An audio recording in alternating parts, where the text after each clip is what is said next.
Yes, you're watching the Still Manchester podcast. I'm joined by the legendary Chimpo, Manchester legend, UK legend and beyond. How's it going? Right. Twinkle toes. That's a good one.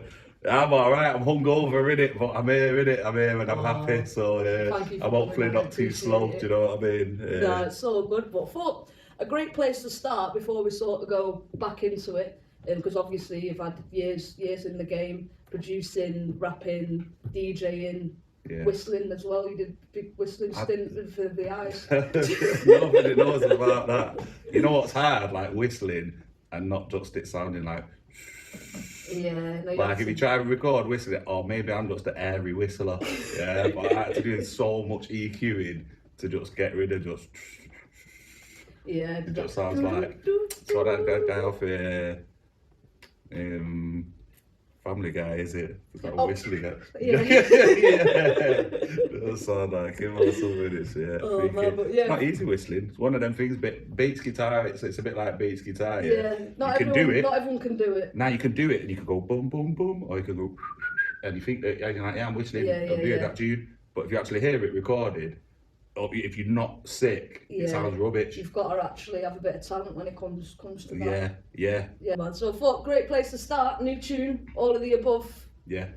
Talk us through that, and the video is sick as well. Yeah, you know, it's not like 80s movie convention there with the boys. Where is it? Yeah, so it wasn't like a music video in it. I just made that for the promo for the socials or whatever. Just me and the lads. And I went. I'll be honest, I had COVID at the time, but not infectiously or whatever.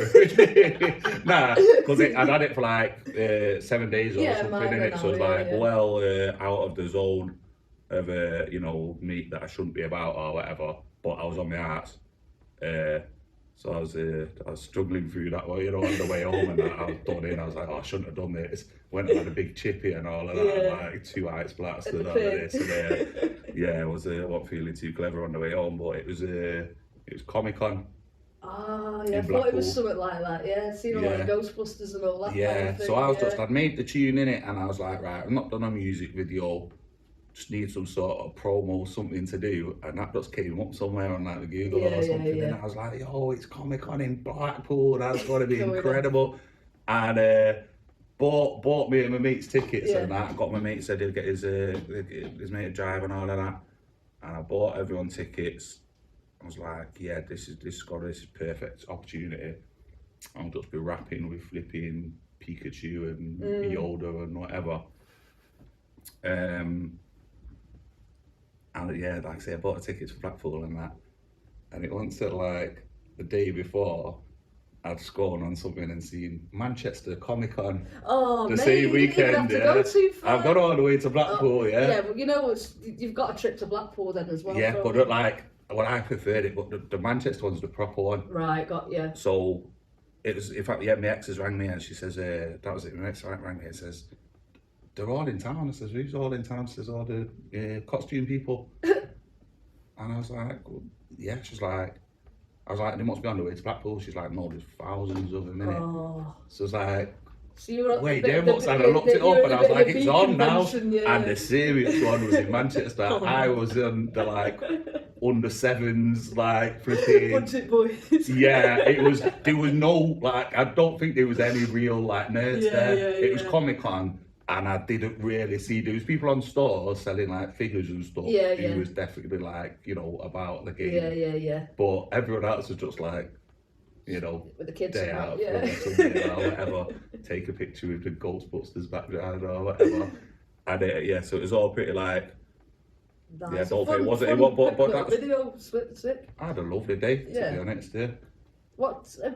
Going back to your videos, we'll probably talk about that a bit. What's been some of your favourite videos, or like some of your maddest ones? Because you always come up with like proper crazy concepts. Like you've had, some gory ones as well. That Tech Chat one was pretty gory the other year. You had your head in a fridge and buzzing. Yeah, I did. That was it's actually quite hard work getting my head in that fridge. Yeah, I can't. I'm not even going to go into it. But it was hard work doing that, putting my head in the fridge. And I have got, that one's a bit horror-like.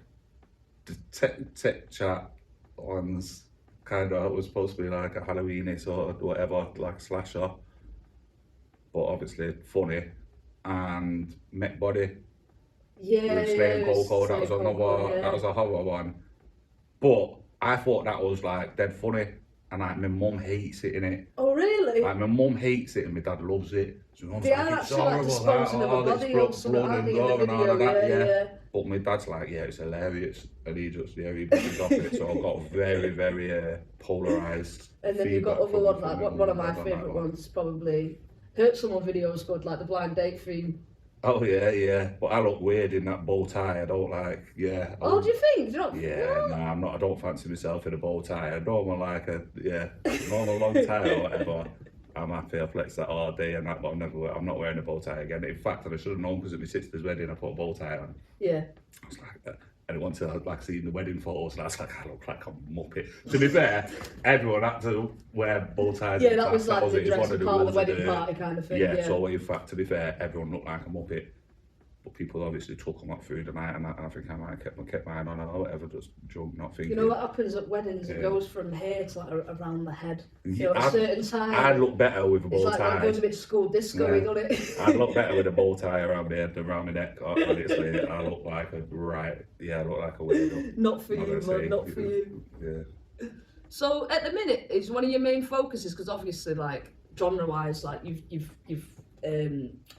produced loads of different sort of genres. I know you started off like DJing jungle, and that was like sort of your first love and something that you're still making now. And I was just sort of wondering, like, because in a way you must have felt like that's kind of come full circle for you, because like what you were listening to when you were younger, you can kind of put all of that into your production now, the jungle production, like your 80s soul vibes, your 90s street soul vibes, like pirate radio sounds and all that kind of thing. Like you can probably hear that in all of your like more recent like jungle productions and stuff. And obviously I know that everything you've made sounds like Chimpo. And obviously I know like with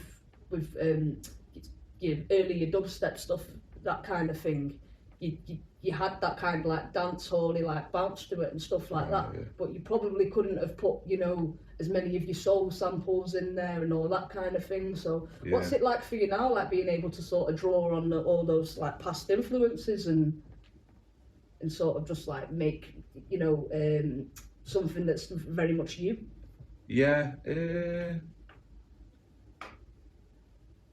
Man, I feel like you've kind of not answered everything. I don't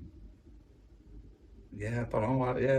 It must feel like the most authentic music that you've. Kind of, yeah. It does, innit? Like, cause I'll be honest, like the years I was making dubstep was something that I loved, and it came about, and it was dead interesting when it came about.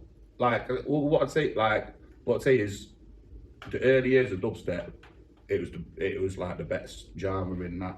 Yeah. Like I think dubstep was more interesting and better than drum and bass. Actually, it's the first music I ever like the second half of the noughties, like mid noughties to like around the mid noughties on whatever. I would say like I was finding dubstep a lot more interesting than drum and bass, so I was more immersed in that. But I was always a jungle kid, you know what I mean? Like dubstep come when I was growing up and that. So it's not like part of me. I don't feel like it's part of my DNA or something. I feel like it's something that was interesting that I got involved in. That's or the whatever. thing, like, as an artist, like, do you feel like what you were into as a kid is sort of like the most sort of authentic or the most like sort of genuine you as an artist? I think with most people, I mean, I think it's like it's lovely when you see someone getting in something later in life, later on, you know, that comes into the life later, and they've got that same mad enthusiasm in it. Like one of my, you know, Paley, innit? Yeah. Like Paley's got like, he told me about I'm a piano like a good couple of years ago before like it's got pretty big now, that it's getting big, that genre anyway, you're starting hearing it all over the show and that. But earlier on he was like, yo this I'm a piano thing. And I was like, I can't remember if I'd heard anything or he'd shown me the first things, but like, I don't really know about it. It's like, yo, it's the like, he was so gassed about it and still is, that I hadn't seen him be about anything since like jungle or early days of grime and stuff, like for years, and not like But I feel like it up again. not being like mad, you know, inspired by no music to that probably for a few years, and then he's just like got onto that and he's out raving and just he'll be skanking on his own, and you know what I mean. He loves that in the way. Probably he's, you know, loved jungle then and acid house and whatever in it. Like it's like he's got that same enthusiasm in it that like a lot of people don't have.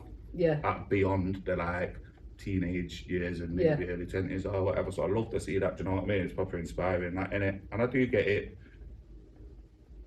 I'm trying to think what's the last like new thing that's like really took my head off. I'm not sure, but yeah, I'm probably more,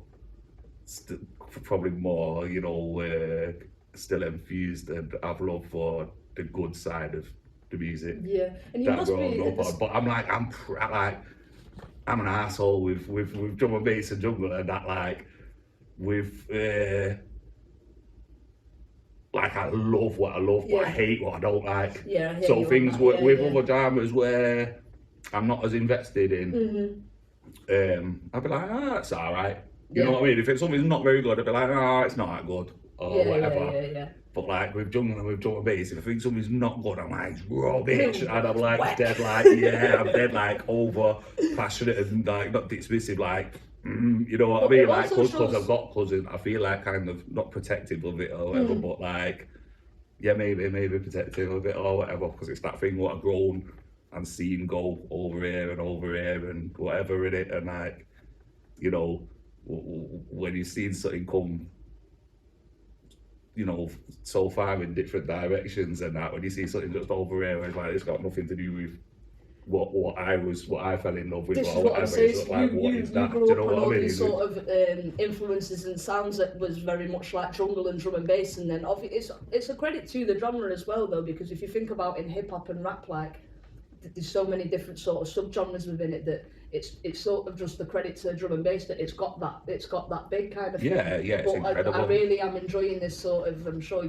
you are as well, this sort of revival of them like older sounds and like the appreciation of that culture, and even the fashions come back round again and all that kind of thing. Yeah. And I know you've actually like touched on this in other interviews and stuff, but yeah, for you it must feel like you're making sort of some of the most authentic and genuine music of your career in the sense that you literally like oh, that was me at 13, like I know, but like I'm gonna throw that into this tune, this sample, or is it like that for you at the moment? Kind of, yeah. I think like probably in recent years, there'd probably be a few years back where I was trying to, everything I was doing, I was trying to like be pioneering and just like, new sounds, be weird and experiment. I mean, nothing I've made sounds that mentally weird and like, you know what I mean? But I mean, I'm a bit weird, but I don't think the tunes, you know, the tunes are still like most of them pretty functional and that. But like, I was be trying to do something different and like that. The last couple of years of more just being like, look, just do what you love. You know what I mean? And if it, you know, I think with myself, because I'm into different stuff, different influences are always going to leak in, so I'm not going to make anything that's too contrived or whatever, because you know it's if unless you're just into one thing, you're gonna what you end up making is just going to be like a summary or whatever of all the different things you're into or whatever. So I still sort of reflect yourself or whatever. But I've not really been trying to make anything too different. Now I'm going to start trying to make some weird stuff again in it. Just the it's hip hop still. Why not in it? But I'm just trying to like also with drum and bass. Like I've been mostly making drum and bass jungle recently. Which obviously I've always got to make it, but I've been kind of pretty much just making or mostly making drum and bass, which I wouldn't usually do. I'd never usually tie myself to one genre, production wise, DJing, whatever. But I've been probably more one track with that, because I'm just trying to get on the level of these mixed down motherfuckers. Cause man, and why you've got the ears of people as well. Yeah, but it's drum and bass is so hard to mix down compared to like, well, it's the hardest thing to mix down. Yeah, I think, because there's just no space in it. You know what I mean? Yeah, you've crammed it in there, haven't you? You know what I mean? There's a space here for like whatever going on. It's like that. Everything needs to be so precisely shaved and flipping So refining that sound. yeah, isn't it's it? hard to make to mix and make sound good in a mix with a load of people who's in the genre who's mad scientifically minded, you know what I mean, engineering, and you do need to stand up against theirs. So I've just been kind of like, I'm sticking on this track till I feel like I can stand up, like my tunes stand up mix wise or whatever, just like sonically, alongside the people who I'd like to see as like, you know, not necessarily like the top of the game, but people who's, you know, up there is, or like really like to sit here, their fingers and think, wow, you know what I mean? Yeah. I'm just trying to get there, so I'll probably, and I'm still not there, but I'm getting there. Do you know what I mean? Mm-hmm. I'm getting there because I always feel like, and I can make tunes. Do you know what I mean? I have ideas. I can make grooves. I can make stuff that works, but just like the sonic side of it, that's a big. You know what I mean? There's a big mountain to climb there. There's people there who's towards the top of that mountain who's just like. Just insane with it, and a lot of them are drum and bass guys or whatever. Yeah. That's why a lot of like the drum and bass guys, people veer off, like, you know, there's quite a few people who come from drum and bass who ended up just producing like the biggest pop records in the world and that, because the most like technically savvy people as a genre, it's probably got the most like technically savvy engineers and whatnot. So yeah, I'm just like, it's a bit of it's a big challenge for me doing that or whatever. And when I go back and do other genres, I find it's a bit more fun because I don't have to. It's a bit less work on that side of things or whatever. So yeah, I'm kind of just challenging myself a bit with that as well, innit? But also it is my main love or whatever. And when I'd gone from doing predominantly like 140 grime and dubstep and stuff to doing drum and bass. I know someone told me back in it, someone I chill with told me that someone was at a party going, oh, he's just jumping on drum and bass now and rare. And I was like, that's my main thing, innit? Do you know what I mean? Like, if anything about you could cut to it and say, oh, you're supposed to be a jungle kid or whatever, what was you doing over there making dubstep? If someone says that, I'd be like, fair, well, I'd tell them why, but like, it makes more sense to be why is this guy making jungle or whatever, innit? But people's always going to think you're a music like fan that, innit? Though, and you're going to like what you like. I don't feel like you've ever been restricted by like genre and clicks and what you're supposed and like what you're supposed to be into. Like, I imagine you were the kind of guy who liked grime and garage.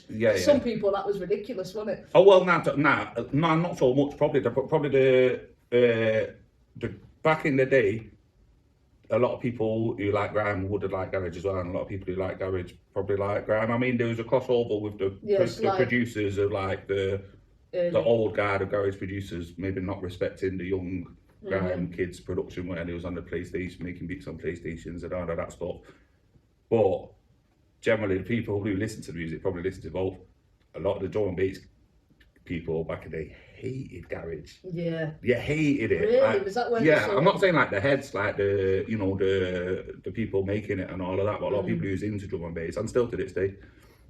But definitely more so now. You see like a lot of crossover events where it's like student nights and it's jungle and garage or drum and bass and garage and that. Whereas like in my memory of the night is of people. Just like drum and bass people being like, ew, garage, ew, you know what I mean? What champagne and shirts and that. I was just about to say that. And like, they like loads of people hated it or whatever. But I loved them both in it. It's for different reasons in it. Like, different dress codes. They're very different dress codes. But to be fair, early days when people was out going to jungle wear it on machine rolled up and you know what I mean? The aesthetic probably got applied to it later, didn't it really? Like that's just like what you think of, but it's not necessarily like what it was. Yeah, initially, early jungle days and that people was dressed up to the nines and that stylish, you know what I mean, bare design and matching whatever, and then it probably over the years become more into camo pants and whatever it is, you know what I mean? I don't know what the stars is, but I was mad into, like, I grew up on jungle, and then garage started. People started listening garage and that in school, and like last few years of school, like 98, 99, and that started getting in. It started taking over. Well, it's different, you know what I mean? The girls would start listening to garage, and then some of the lads would, and But yeah, I was such a mad band on both in it, and I was more into jungle, but I love garage for a different thing that it was. And then some of my favourite producers are garage producers, and yeah, I loved it both. But there was that was probably the thing that I remember being like, you're over there or you're over there. Yeah. With it. Yeah. Yeah. You know, you touched on before when you said like you had a point where you felt like you were always trying to make something that was like more forward thinking, or like was that sort of around the time as I only say this because I was checking out, like I knew you were coming on, checking out loads of old tunes and that, and BLOWFISH was the tune I used to have in rotation. Yeah. And then I checked it, and I checked the I loved the video for that as well. It was sick. And I was having a little look, and it said a lot of people, the feedback on the comments was before it's time.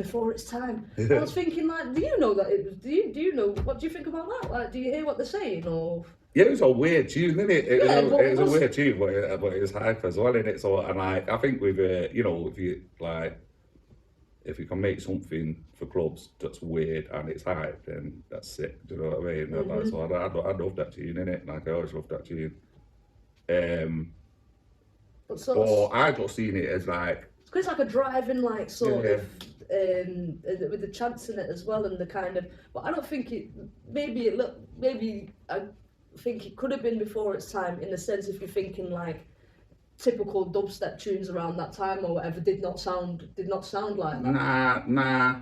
But I don't think, I mean, before its time, I don't think, it's not like that spurned a load of tunes that sounded like that or whatever in it. It's not like that went anywhere. It's just an odd tune on its own, I think, really, in it. Like, just a weird tune. But I was trying to, it's more. Sets in that? Oh, no, I've not played that for years. No. Nah, it's not been on my ESP for many years. But I do like that tune, and I was just trying to make a jungle tune at that tempo, really, innit? Kind of, really, innit? It sounds weird. Yeah, it sounds weird as in the context of dubstep, but if it was faster, there was jungle tunes that sounded like that. Do you know what I mean? That had the same kind of patterns and stuff in it. It's just like probably not in 140, like in dubstep or whatever. Yeah. Yeah.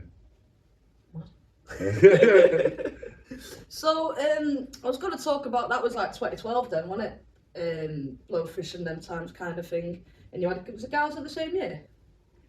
I don't have a clue. It's all around the same year, but that's a massive tune. That's still got to be something that people sort of like shout at you and that kind of thing. Yeah, sometimes. Yeah, sometimes. Man, that, you know what? Like, that tune didn't do what it was supposed to do. Well, no, it did, because it did in Manchester. It was like a legendary tune. It was a legendary tune. UK wider, or yeah. Like, I feel like it could have. I don't know. Felt like it could have been a big tune in the scheme of things, where it was a huge tune in Manchester, and then do it like outside of Manchester, not so much. Don't get me wrong, there'll be people who love it. Yeah. Dotted about, but it's not like it was a big tune in London or a big tune in Europe or America or anything like that or whatever. But it just went crazy in Manchester. But it took ages putting it out. And then the radio, we kept on sending it to radio, and it was like, we love this, but you need to take this word out. Oh, they changed it to drama, didn't you? Yeah, we changed it to drama, and that, which I don't think we should have done or whatever. Kind of was like, we let radio guide us to change the tune quite a bit to the point where the name was different. You know what I mean? And then we did all that, and then it was like, right, this is the final version, and then the radio didn't play it anyway, not to that, you know what I mean? They did a bit, but not enough to change up the whole tune or whatever, innit? But honestly, it was about 17 versions. Really? That we've just right, get rid of it, swearing down. It's just like, right, that gunshot and 2 minutes to get rid of that, and like, don't take all the energy out of it, you know? Yeah, just kept on coming back and be like, oh, right, we got to take that word, because it was just it's an Aggie tune, innit? But yeah, I see place get like smashed up to that tune, man. Yeah, people used to lose their minds to it. But yeah, man, yeah. I'm happy because of, you know what I mean, what it did when it did in Manchester, innit? Yeah, they were crazy days for you guys, like the State Recordings family, like around that time. That was when it fully really took off. All you, like, Marker had come out, with Strats and Dub Physics, and Yeah. like Fox had big projects out at that point. Like Yeah, you were collabing with Trigga. Like it must have been a bit of a mad time for you lot. It was, yeah, it was the maddest time. 400 Pound Trainers came out like that same year as well. It's nuts. Yeah, well, I mean, I can see that I was younger then, because when I'm thinking about how wild we was them times. Yeah. And then I'm thinking, how did we do all that music and get it organised? How did you finish the tune, kind of thing? I don't know. Because I would be off. You know, I probably wouldn't make a tune for a year if I did a week of myself at that time. Yeah. Like we were going crazy. Rock and roll. Yeah, just being idiots. But we had a lot of fun, and it was just dead organic, innit? Like the estate thing, innit? It was like we was just already doing. It's not like, oh, let's get together and do this. It was just like stuff that we was already doing. Yeah, it's you like, were already producing for Broken English and that, like, put a name on it, before. and just well, we was all kind of just into it and already doing what we was doing, and that was like, right, well, let's try and make this a bit of a project or movement or whatever. Yeah. It was wicked. It was really good, but Hard times. And then like year after, you're in Levelz. I was watching back on, you know, the ciphers that you did at Antwerp Mansion. Like they're like 10 years. Yeah, 10 years on now. That was like, I think, because I don't know. Oh no. So I was looking back on some of the ones at Antwerp Mansion, and it was sort of before Levelz was the final formation. Oh yeah, totally. In the cypher. Yeah, we had a meeting Strats in it. Hosting the cypher. Yeah, we had a meeting in which was like, I've got this idea. Yeah. And then I guess there was probably 20 of us or something then, or because I think the final lineup or whatever. Yeah. I feel like there was pretty much all there, but then also there was quite a few people who didn't end up being in Levelz. Well, it's mad to watch that and see. And that was, that's what we'd had that meeting, and then he was like, who's up, had this idea for doing this iPhone, we just did it. Like, I'm sure it was like the same week or the next week or something in it, and then I think we'd had another meeting, and it's like, right, who's, you know what I mean, who's going to be the members of band or whatever in it. To see all of you in that room and then to think like 10 years, like, and how much has changed for everybody in that room within that 10 years, like individually, you know, within everyone's own sort of pathways and stuff. Like it's mad. It must have been like a bit of a crazy thing for you to look back on there, like looking back on the estate recordings times. Like Levelz must have been a sort of whole other experience for you as well. Yeah, you know, I've not really thought about it loads about how, you know, how it's the impacts of kind of like to the people involved or whatever, like where people have gone and ended up and stuff. Thinking about it, everyone involved, I think, has found like musically, like found common ground, and that where some of the people who was more straight hip hop or more do mixing some more like, you know, clubby, whatever, you know, drum and bass and grime and whatever influences. Some people who's more on that side making more rap stuff and that. People who's making more hard stuff, making more musical stuff. People, so you know what I mean. It's probably good for everyone involved in that aspect to be, you know, sort of pushing the. I don't know. I don't know what word I was going for. Then I was gonna say like some like envelope or something, and I was like, I don't know if that's. I don't think that's what I was looking for. But were they the years that took you writing more seriously? Yeah, I just started getting them verses down and because you probably always spat a little bit, have you? Or I think Buzzin's the first tune I proper heard you on. You know what, like, so I'd have a couple of I had a couple of things where I was rapping with, like, when I was with Broken English and that back in the day, there was like, I had a verse on one of their early tapes or whatever. Terms and Conditions you're running it? Yeah, it's rubbish. Not Terms and Conditions, my verse is rubbish on the project. The project's sick in it, but I don't have a verse on that. And we had one or two things where I'd like rap or whatever, and then I ended up like vocaling these drum like Buzzin and a couple of other drum and bass tunes that did dead well. But I don't like him. You're probably one of the most quotable MCs in Manchester. I'd have that. I'd take it. Yeah, I'd take that to the bank. Yeah, I'd have it. I'll tell Liv to, you know, go and get your cousin all the time. I don't really like it. Like the stuff that I vocaled on drum and bass earlier and that, I can't really. I don't like it. Putting on. I feel like I'm just putting on a voice too much or whatever. Because I did something where I was like being like, you know, Gully. The being is like putting on the deepest voice as I can or whatever. You've got a few different levels of your voice though, haven't you? Like on the HIA album, you're going and then no, but you know what though, if I rap, some tunes I can't rap on because I automatically go to like I go to like, even though I might be rapping totally monotone, but it's in a tone. Do you know what I mean? That like the tune brings me to you. And sometimes I hear a tune, I'm like, I sound weird rapping on this, and it's because I'm automatically going to like a musical man. Going to like going to a tone or whatever. And if it's the one that don't suit me, I'm like, well, I don't need to. But yeah, I can't like I do that. But yeah, he used to just put on some deep voice, man. And I was like, I listen to them now. I'm like, why trying to be flowed on or whatever in it? No, I still think this sick. It's that you're gonna you know be more critical of yourself than anyone. Yeah, but no, but I like my not any, but yeah, pretty much. Like most of them are rapping from the last few years. I stand behind and be like, yeah, proper that. But a few years before that, I was going, I was like, what are you doing? You don't speak like that. Do you know what I mean? And to be fair, I think when I was younger, I did used to have more of a deep mumbly like. Yeah. And I think I consciously like spoke a bit higher to be more not legible, whatever the word is, where people can understand it or whatever. Like, had a few elocution lessons. But I was definitely like, it's like, give us a rhythm, put on this drum, it's I was like, what's that? Do you know what I mean? What am I doing here or whatever? So I don't really like it. I don't really like listening to them old ones and that, innit? But it's just it's good.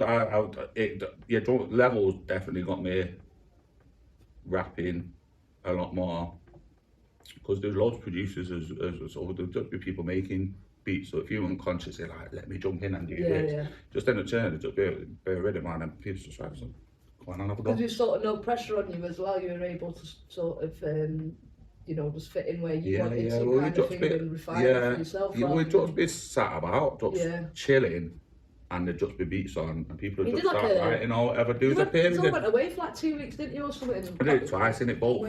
We did we did it twice. So the first mixtape was from like a week in Wales. Yeah. We all went away together. Well, what pictures up? Oh shit! Oh god! Yeah, no, I don't know. Yeah, I'm not back in my old raps. But I am, mate. But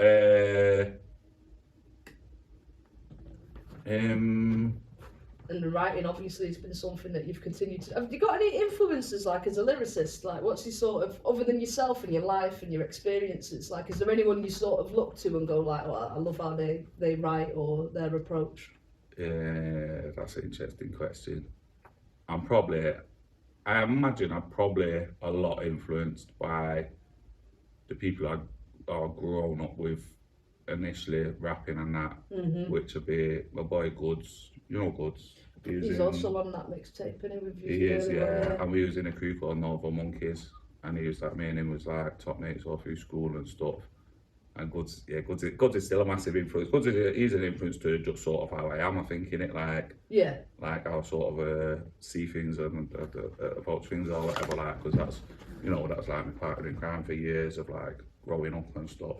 So definitely good to be an influence, and like Strats and Dell and Connie definitely be influences. Yeah. And I think you probably hear all of them in there's parts of what they do in what I do, like as a rapper, or when I rap or whatever. And then outside of that, I'm trying to think like people who I listen to, like Devin the Dude probably be an influence, Redman and probably be an influence. And then people with character in it, like yeah.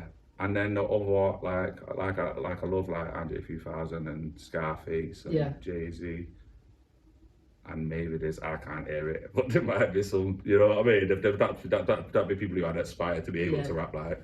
So yeah, maybe there's something in there, but wouldn't, you know, say, oh, I sound like him or whatever. Yeah. So moving on to Boxing Lock then, that's your label. So when did you sort of decide it was the right time for you to have your own label? Because I know you still release on other labels and you still contribute like beats elsewhere and stuff, but at what point did you think, oh, I'm ready to do this for me now? Yeah, I've gone back more the other way where I've been more just signing stuff to labels and that recently, and just letting them do that side of the work, and just trying to just focus on just doing the music and mixing it and stuff. But the last single's on Boxing Lock, and yeah, I might do another thing, but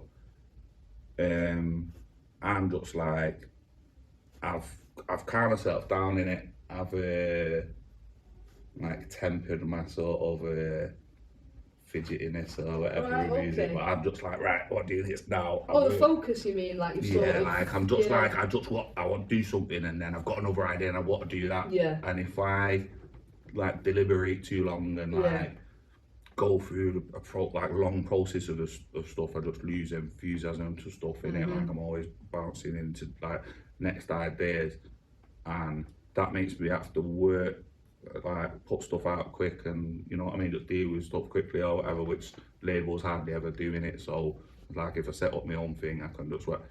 There's been things where, so I was doing it with my mate If Carnage, and the times I've been like, yo, I've got this thing, check it out. They'd be like, that's sick. Like, so you just drop it tomorrow? Yeah. I'd be like, yeah.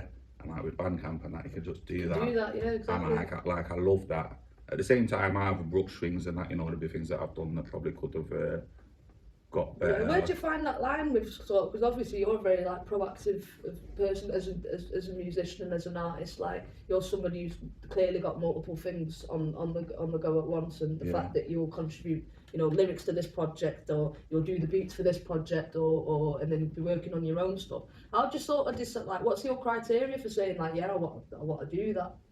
In terms of obviously like you get a lot of there's a lot of opportunities there. Oh yeah, what in terms of like working with artists or like? Yeah, or just for yourself, like when you're like, you know, do I want to do this or not? Like, should I drop this tomorrow? Like. Oh yeah, I just go off instincts really, and it's not necessarily you know, probably always the best way of working, but.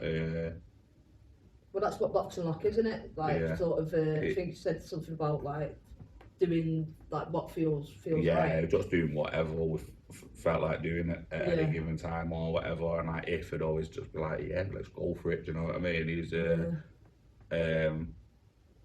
he said he enjoyed that because he was working at the time, like he works at Rinse now, but he was working with a few labels and that, and he was like, most of my other work is pretty like regimented, and always just like, whatever what we do today, had our old choice, right, do it, throw it out, or see what happens. And he said he enjoyed it, that being that sort of like reckless or whatever.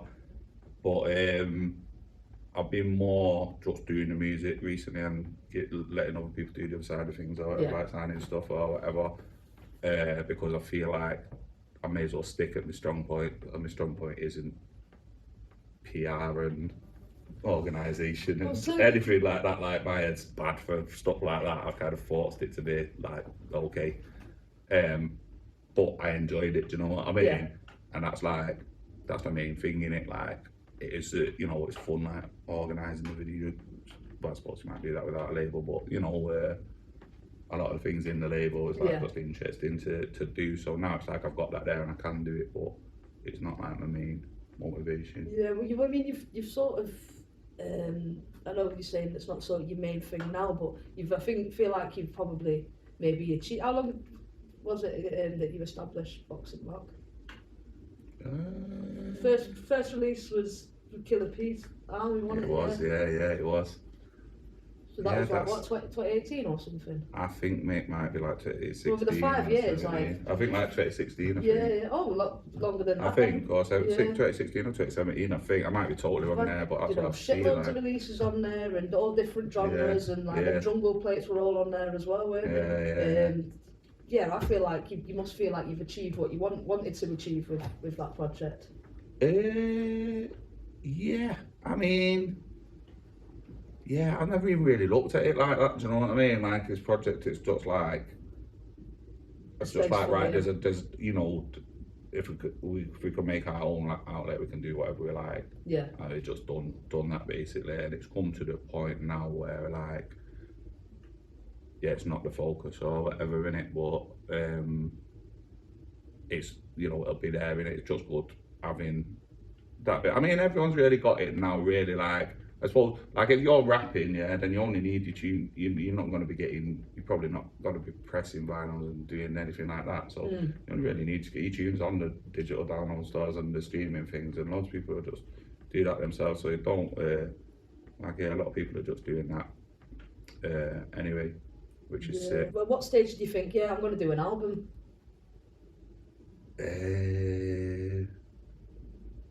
I'd always wanted to do one, and I just got to a point I was like, you just don't have to do it, just do it. Do you know what I mean? Right, okay. Like, I'd always wanted to do an album, but to me, it had always seemed like, I always sort of took the format dead seriously, and I probably actually missed the window of most people taking it seriously, and like, yeah, I thought that's what there are people still do love albums, but most people don't soak up music like that.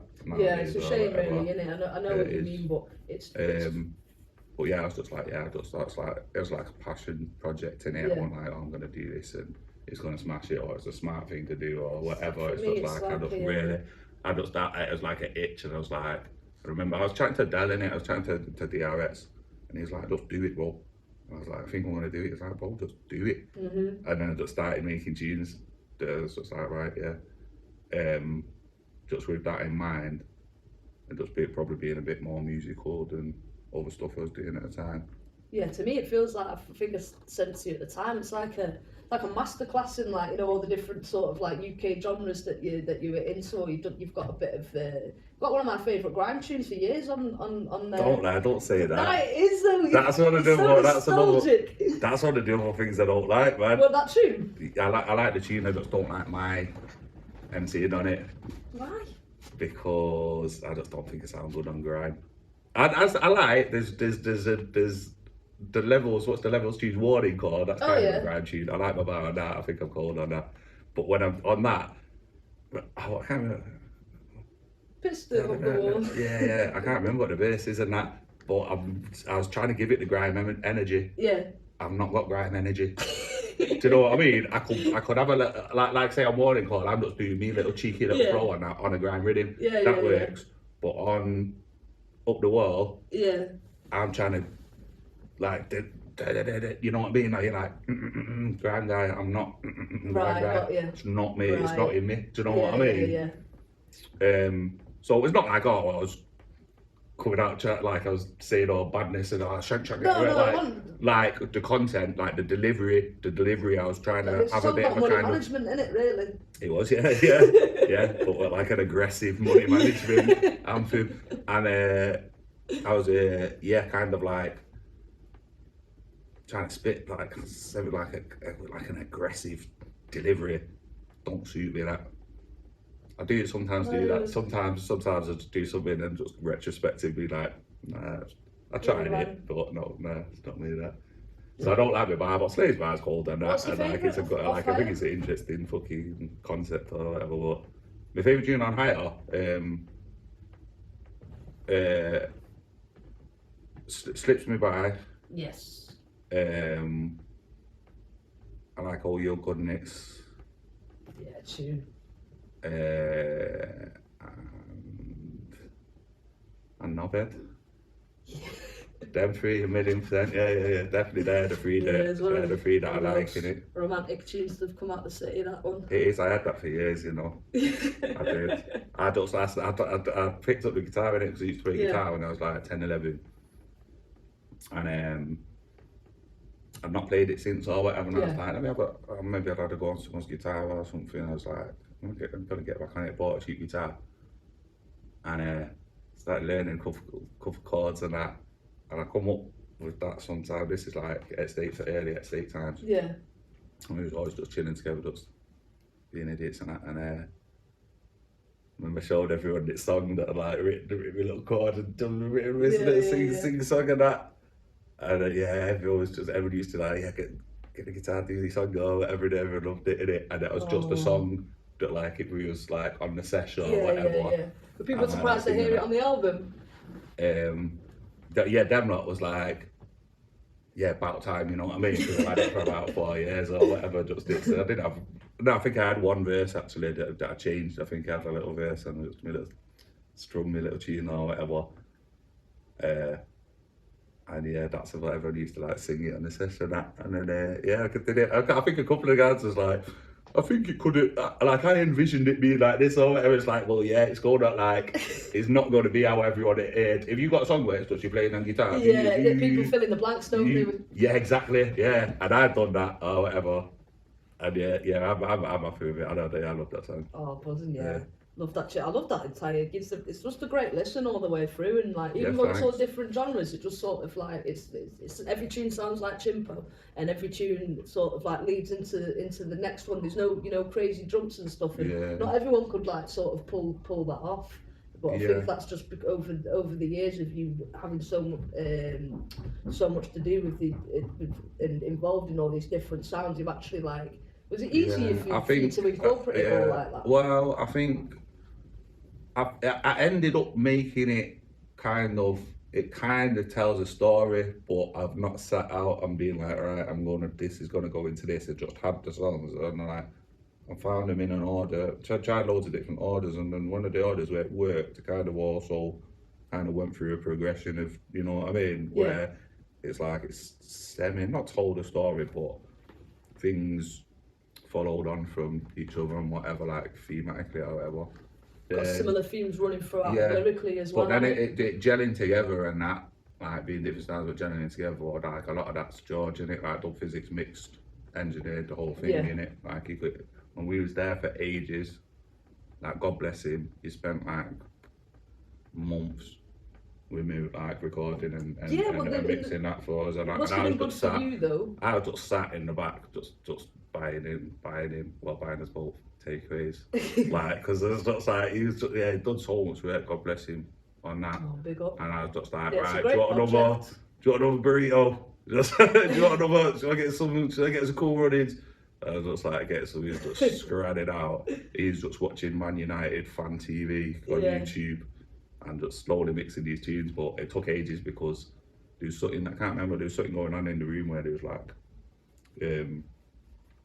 I don't know, something that he was working out at the time or whatever that he worked out. So like the album finished and he's like, right, I've got this, I've worked out this thing in the room where there was like some resonance or something, and then like everything was just dead quick after there. But we was in there mixing that for time. Did you feel a bit too close to the project, like especially as you produced it, or like to mix it, or what?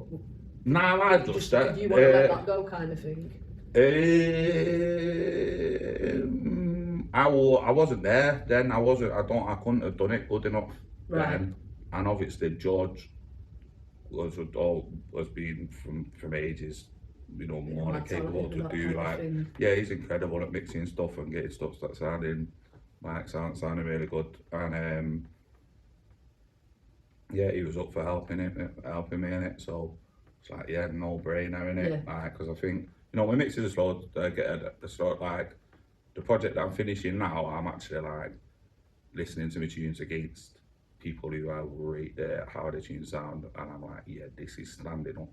The one before, the next, you know, the other album in between was halfway there, or 40% of the way, you know, from 70% of the way there, that was like 40, 35, 40 hours. So, but I did, those sounds like, George, bless him, wanting to help me on the project in it. So another thing that was cool with the HIA LPs, you did the remix version, didn't you? For all, you want to explain the sort of process behind that kind of thing and what each of the remixes was sort of about? Oh, I can't really. The Manchester clubs.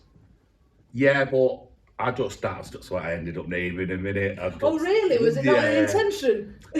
Nah, that was after the fact. I could pretend. I'm not good at like you know, blagging it in the public posters and artists or whatever. And, you know, when you see some modern art and they're like, this is a representation. I'm like, no, it's not. I mean, sometimes it is, but sometimes I'm pretty sure they made that up after the fact or whatever. And yeah, so with that, I made these mix art, there's a garage mix, there's a jungle mix. So I mean, what's I just named them after the clubs that would be the respective places to go to, Manchester for them types of music or whatever. But that's it. I did it. It wasn't something that I think that is it though, isn't it? Really, like it couldn't have been any deeper than that unless it started. I don't know, trying to get like real life recordings from the time. Oh yeah. Don't make, well, the thing is, it don't matter make any difference whether I'm blagging it or not because the tunes are the same or whatever. But I could have said, I was picturing myself at Arch Bar at 10 p.m. So I'd called it that after so yeah, it went that.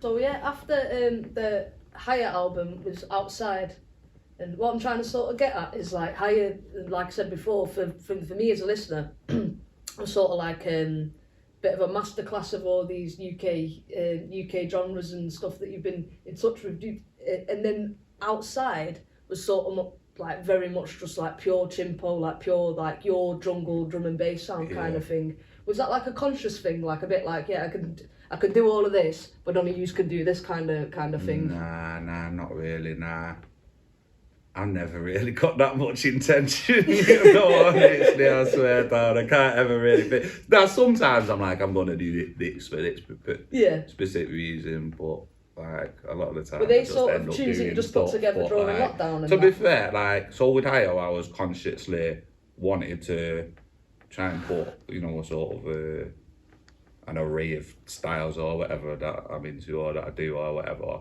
on there, and I wanted to have an array of topics as well. And like when I had whatever tunes and, you know, a couple got dropped and whatever, and I was like, right, that's a good enough selection to sort of represent myself, because it's like the first, you know, it's the first sort of like I was seeing an album. That's what, like, until you've got an album, you can't like. And like I said, in albums, artists, they're not. Oh, I don't know how I'm doing this. And a body of work kind of thing. Yeah, like an album, like you, like a debut albums where you like that's your chance to like showcase yourself and like this is what I'm about, because I'm like into all different things, and that's like right, I need to kind of show all these different things or whatever. So I was consciously, you know, trying to show different things and that, and then outside, I just did by accident.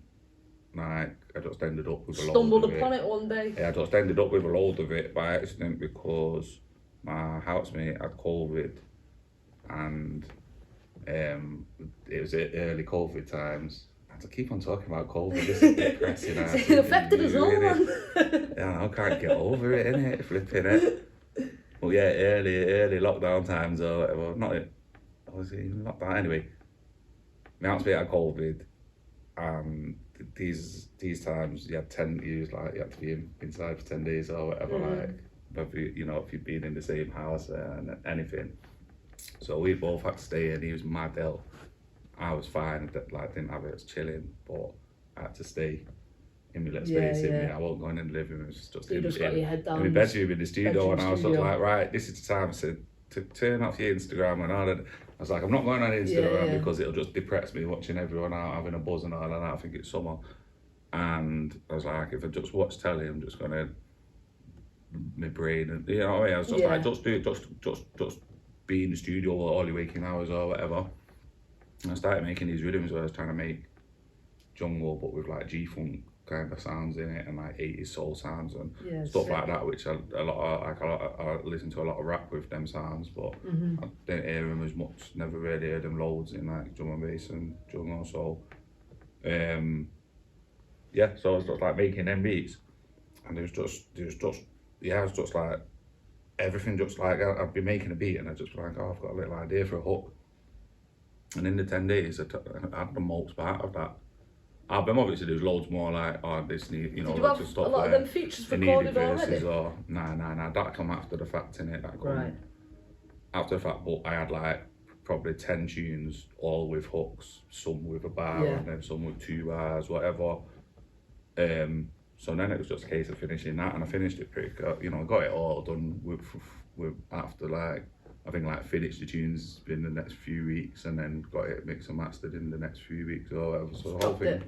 So the whole thing, yeah, I did it rapid, and it's just that's just something that's just come together in it. So it was a lot more kind of narrow in it because it was the theme in it. Like early on, I was like, I can't remember if it was from the start or early on. I was like, right, I'm gonna make this about being outside or whatever, because I'm stuck inside in it. So it's kind of like dreaming about being outside or whatever in it. And it's a big project, and it must have just got in you in the swing of things after doing the HIA LP as well, because like to wait to sort of drop an album, and then you did one album, then you dropped another one, and you did the year after. Will all of the above be on another album? I'm getting that vibe. I don't know, you know, it was.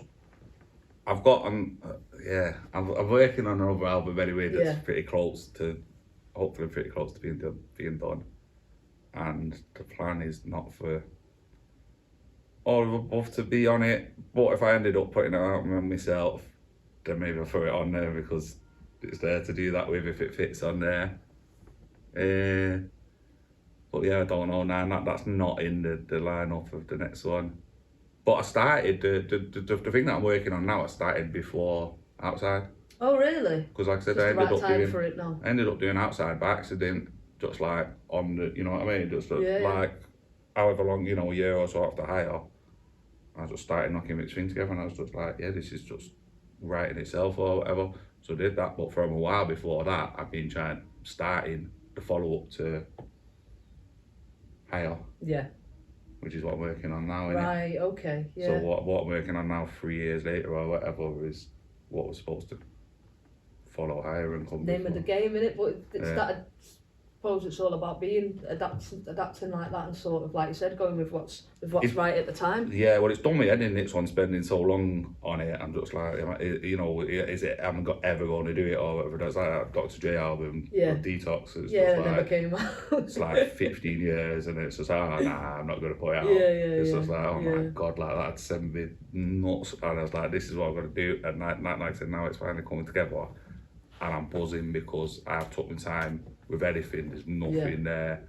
But hopefully, definitely not now what I could pull apart and be like, oh, that's a weak link, or I just throw in there. Like, so hopefully it should be as good as and it in between all this, hopefully. You've had the EPs coming out as well. Like there was a fair few last year, weren't there, on the Dial EP. Future Bubblers was last year, wasn't it? That's what it's called, isn't it? Something Bubblers. It won't feature. That's something else. No, that's like a scheme, podcast or isn't something it? like that. What was it? Troublesome Bubblers. That's it, yeah. It sounds like a fart, innit? That KENDRICK little project you did was pretty sick as well. Yeah, cheers. Yeah, did you get a lot of good, you know, a lot of people get onto you about that kind of thing? I mean, I wouldn't say like it didn't go mad or nothing, but there was people who I respect their opinions a lot, who buzzed off it, innit? And that's kind of, that's the main thing or whatever. I'll be honest, I just didn't like some of the beats on that last KENDRICK project. It just wasn't for me. And I thought lyrically it was a dead good album, but... Yeah. Is that your favourite KENDRICK album, do you reckon? No, not at all. Nah, that's what I'm saying. Like, I'm a big fan in it, and that album, I just like, for me, I can't, you know, everything's subjective in it, but for me, the beats on that album was not... Yeah. So for those who haven't checked it out, you basically you remade the beats in like a sort of like, it was like a 90s sort of soul style. Just sampling in it. It's just, I just put him over samples. I didn't do no drum programming or nothing in it. It's just like loops that with bits of like. And then did you like tape record it or something? I just put it on a cassette. Yeah. I just recorded it all onto a cassette, and then recorded it back off the cassette into the computer, so it just sounds like old hip hop sort of 90s, like, you know what I mean, like what I grew up listening to and that in it. It's my in my bedroom. I've got like my telly goes into the amp, and I've got a cassette deck, so I listen to tapes in there, and then sometimes I go and put on Spotify. It sounds rubbish, man. Yeah, I hear you. Yeah. Spotify, after you've been listening to literally all tapes, and obviously they're like sounds. You know, they sound duller, there's like not all the high-end scene and all of that, and like they might be crackly, and whatever, but not crackly, but you know. Just be nicer on your ears though, can't it? It just sounds nice, and then you put on Stop Food through Spotify, and it just sounds kind of weak, innit? I've reverted back recently. I got a little like, you know, them all-in-one like little CD player, radio, little thingy. Yeah. And they're like 90 quid now or something. Like they used to like throw them away. Yeah, like from Argos or something. Sony one. Yeah, Walkmans and everything. Yeah. Because everything like stuff from when we was younger is like collectively vintage or whatever. Have you seen now, them chipped thingies you can get now? iPods. They can like rig your iPod, so you don't need to. Because like Apple and the iTunes and that, none of that works anymore. So you've got to like, you can get like, just turn it into like a bit like a hacked MP3, but you can get like loads of space on it kind of thing. Like, but they look pretty decent. I'll have to send you a link to them. I had a Commodore one, and it was, at these times everyone had iPods. Well, not everyone had iPods, but that's what, if you had certain people, you'd have an iPod. It was like 250 quid and that, innit? The thick ones. And I got this, I went cash generator for 19 quid. Yeah. Got a Commodore, which I've never seen make anything since the Amiga. Yeah. Like 30 years ago or whatever. And then a load of Commodore MP3 players, 20 gigs. So I don't know why I'm advertising cash generator, like 20-year-old. Like, go back to 2001. Do you collect like tapes and all that like kind of thing? Obviously, I know that you like them formats for your own stuff. Kind of. I mean, I wouldn't say like, nah, I've not got, I've lost all my tapes basically, innit? Like, I have thousands of tapes from my childhood or whatever. Like, when I was younger, I used to get a 10-pack of like, the Jungle tape packs and that. No, like, just I had quite a lot of tape packs, but, well, I had a few tape packs, not loads. But you could get 10 blank cassettes for $3.99 from Woolworths. And I'd buy 10 every week, record them all. I'd record on all of them and like find myself re-recording over them. Every week I'd like, there'd be something where like, oh nah, because we used to just make tapes in it, DJ and then rapping, MC and all of that. So I'd be getting through more than 10 tapes every week, because we'd be doing the 10 and then going over them and that in it. So I used to clear through tapes in it. I found a couple of old ones from school. And I've left him at Chunks because Chunks said he was going to rip him and he'd long in it, so I need to go and get him back off Chunks. So I actually got to tape that now. But Chunky's got to take a couple of tapes of us, like doing sets at school age, and so, you know what, dude, like, they're quite good, do you know what I mean? I was like, these are going to be awful. And I'm like, nah, everyone's kind of sick, like, we was kind of good. But there's like, it's interspersed with people that saying hilarious stuff. Like, hilarious. It's school time, do you know what I mean? Like, some of it's probably outrageous, you know, some of it's probably too outrageous to share in the public and all of that, but just I'm going to riff him and see, you know what I mean? Just like, oh, well, I couldn't, I probably couldn't put him anywhere because I probably got no contact with some of the people who's on the tapes and all of that, but yeah, man. So, what are you up to this summer then? Have you got any big plans this summer kind of thing, or like, got festivals going on? Yeah, I've got a couple of festivals. Hopefully a couple. Nah, I'm not going to get any more now, it's too late. But I've got, I'm at a few. I'm at Hospitality in Croatia. I'm at Outlook in Croatia. I'm at something called Truck Festival. Not sure what that is. I'm at that down south. I'm at Boomtown. Yeah, and you've got your own big night coming up, haven't you, in London? Oh yeah. Sound night. Yeah, Critical, big up Critical in it. They give us a room in it. Tickets out for that now? Can people get that if they want to head down to? Yeah. It's going to be a big thing, isn't it? Yeah, if you go on, I think the link's not in my file. If you go on the Critical page or the Critical socials, I think the ticket link will be in their bio or whatever. Isn't it? And yeah, it's a day party. And who's on the lineup? Who's on my one? Brian G. Conicon, Salo, Incuts, my boy Car. It's a little family, Manchester family business. Nice. Jazzy Line, it's to say, who else? I can't remember what I was up to, but yeah, a few mostly Manx, yeah. And then Brian G. Oh, wicked. And you got any plans to sort of visit anywhere this summer? You're holidaying? Nah, I've not got no money. Is there anywhere you'd like to go and, you know, get you back out there again? I'll go Jamaica, man. I was chatting to... Oh, yeah, I will go Jamaica, really. Yeah. Is that, have you not been to the Caribbean? I've not been to the Caribbean, no. The closest... well, no, it's not the Caribbean. I've been to Costa Rica, which is close, in it? Central America. Yeah. Is Caribbean classed as Central America? I guess it is, in it. I know that some of them are part of America and some of the islands aren't. I don't really know. But yeah, Costa Rica was not too far. Yeah. And I went there. So being in the sort of region a little bit, and I've not been to the Caribbean. I've not been to South America, which I'd love to. You've done Asia though, haven't you? I've done Asia, Japan. I've been around Asia a couple of times. Yeah. I've been around India. I've been around Australia and New Zealand, America, Canada, and Europe. But I've not been South America, Caribbean, Africa. Not been Russia. Getting books. In it, get with Russia, get on me. Jamaica, get on me. Trinidad, Barbados, South. Oh, I'd love to go South America. I really want to go. I really want to go Jamaica. I really want to go Cuba. Yeah. That might be my main two at the moment, or whatever. And I'd like to go like Kenya and that.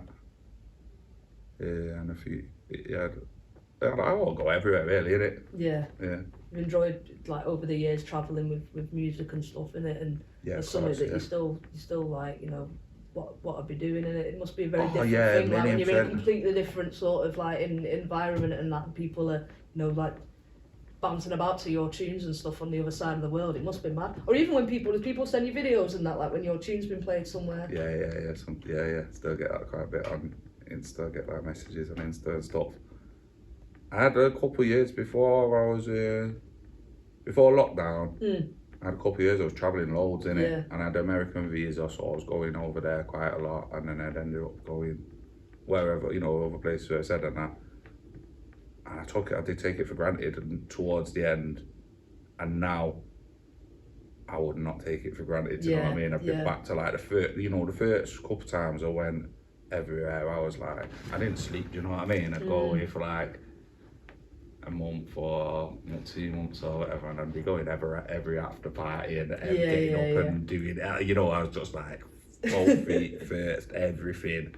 And then after I'd done that sort of like, you know, big touring thing a couple of times, I think probably the last time I went through it, I think I was just a bit down and that at that point anyway, like in general then anyway, and I was just like going through the motions and that, and it was until like, and then we ended, you know, I was like, wow, probably the year before lockdown, and then it was on in lockdown. I was like, oh, imagine going flipping, you know, New Zealand and Canada and Japan and all of these places in there. I was like, I love that. And I was thinking, you weren't even bothered like that. That's how he says. I was like, oh, yeah, I've got to get these nuts, you know what I mean? And like, I'll never do that again, do you know what I mean? It's easy to take things for granted when you get used to them a bit or whatever. But, yeah, man, it's just like... With the Parts of Style guys there, weren't you? Remember when they came back? And I thought, that's the lads, they've took Chimpo around Japan, showing him all the sights and the culture and the nightlife, and you took them to Antwerp Mansion. Oh, shit. I mean, it's an experience, isn't it? It's a cultural experience. That's what I mean. Yeah, no way, yeah. I mean... Remember? Yeah, I don't think there's nothing like that over there, innit? That's probably a bit of a culture shock. Antwerp Mansion, there's not anything like that at most places, is there? Yeah, they're top lads then. Mario and Nishi, man, that's the boys, innit? I love them too, I love them. So, just 2 sneaky questions before we wrap it up, because I just wanted to ask you, like, on a personal one, because I just love the instrumental so much. Freezing Cold, the Strats tune. Any more from you on his upcoming album? Nah, man, I don't know. No, I don't think so. I did send him some rhythm the other day. I sent him a couple tunes, so hopefully it'll be, you know what I mean, we'll have something else, but I don't think, I'm not on the album. And that's literally the heaviest. I don't think. I don't think we've come out in a long time with that kind of thing. I hope that you carry on with that 140 thing. Yeah. Now I've been making some more Yes. 140 recently in it, and hopefully get some vocals Yeah, on man. some of that in it. But yeah, I've got some coming. I'm not done for ages except for that, and I do love that tune. Just to sort of wrap it up, Chimpo, where can the people find your music? Where should they be going? Where can they hear your tunes? Yeah, just Chimpo MCR on all of the socials, and then bandcamp.com/boxandlock. Yeah, man. I think. Yeah. Is it? Yeah. You know, I'll probably. put the link down below. That's what they say. Yeah. When you don't know. Hey guys. Yeah, I think it's anyway, if you search on Box and Lock, then there's the old discography, which I might take down as well. I might take some of it down. I'll look after them. No, maybe. I might not. The stuff on there what was a bit too throwaway. It was just like that's that Yeah, or whatever. yeah. So I might whittle it down and just not leave it all up there. So get it now in it if you don't, if you want the little It's moving fast. half done ones sick. and all that. Yeah. Oh, again, pleasure. Thank you for. Thanks for having us. Thanks for having us. I feel bad. I'm just being just like. Usually it's just me catching you on a night out. Oh, Chimpo, that's what we're doing. Yeah. No, fucking hell, yeah. Oh, funny times. But yeah, thank you, man. Really appreciate that. Thanks for having us.